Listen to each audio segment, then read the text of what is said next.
We can go across to Oliver Farry standing by in Hong Kong. Oliver, what's the latest? Well, today was probably the toughest sentencing to date in a number of convictions for illegal unauthorised assembly that have occurred over the last few months. There were 8 sentenced, including Jimmy Lai, the media mogul, and also 2 were given suspended sentences. 6 of those had previously been sentenced for other unauthorised assembly relating to marches that took place in August 2019.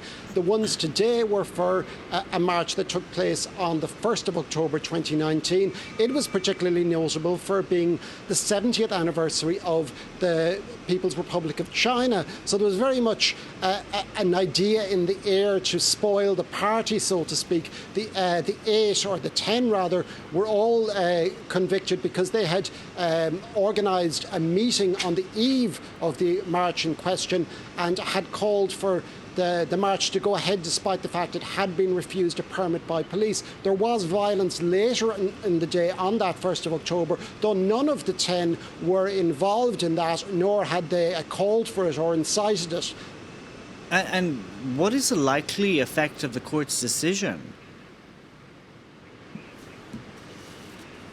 Well, Judge Amanda Woodcock said herself that she had to give a deterrent sentence, which she has already done in a number of the other cases. This comes a week ahead of the planned Tiananmen Square vigil on the 4th of June, which has been taking place every year since 1990 in Hong Kong. It's the only place in China, along with Macau, where you can actually protest the Tiananmen Square crackdown. Last year it took place despite the fact that it was refused a permit. A number of people, including student activist Joshua Wong, were since convicted for unauthorised assembly because they turned up at it. So it really remains to be seen whether it will go ahead this year. It has also been banned ostensibly because of COVID-19, even though that Hong Kong is down to 0 cases per day today, and yesterday has had very few over the last couple of weeks. In fact,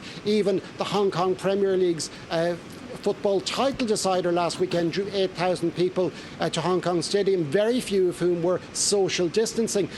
But a number of the usual organisers of this, including Lee Chuk-han, who himself protested in Tiananmen Square in 1989, is now behind bars, and it remains to be seen whether members of the public will actually turn out themselves or they'll be afraid of actually going to prison. Oliver, thank you very much for that. Oliver Farry reporting.